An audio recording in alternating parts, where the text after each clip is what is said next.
l'alcoolisme et le métier ou la profession d'enseignant ne font pas bon ménage.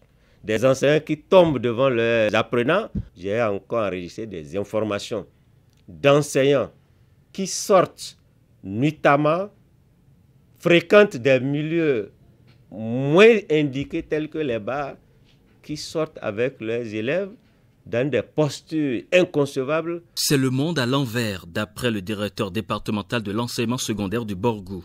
Des enseignants auteurs d'abus sexuels ou foulant aux pieds les inspections pédagogiques et autres principes déontologiques. Bref, des enseignants à l'antipode des modèles qu'ils sont censés être pourrissent le milieu scolaire. Des sanctions sont déjà tombées sur 24 d'entre eux dans le Borgou.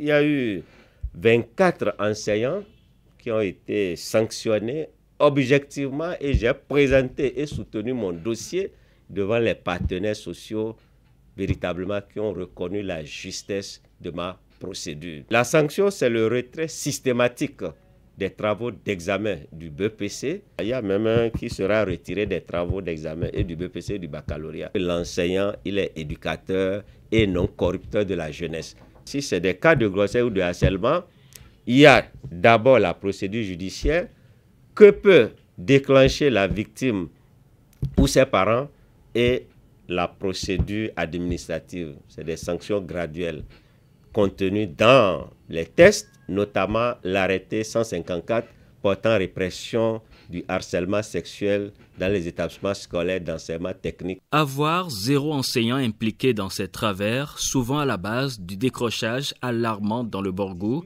voilà le combat des autorités malgré la complicité coupable de certains parents d'élèves. Certains acceptent parce qu'ils veulent s'en débarrasser de leur fille et c'est la méconnaissance des tests. Si nos parents aujourd'hui savent que si on engrosse une fille et que les sanctions sont là, donc vous allez voir que ça va cesser. Il importe de sensibiliser davantage les parents d'élèves et les victimes sur les voies de recours. Il faut aller signaler ça au directeur départemental ou bien à nous, présidents des bureaux APE,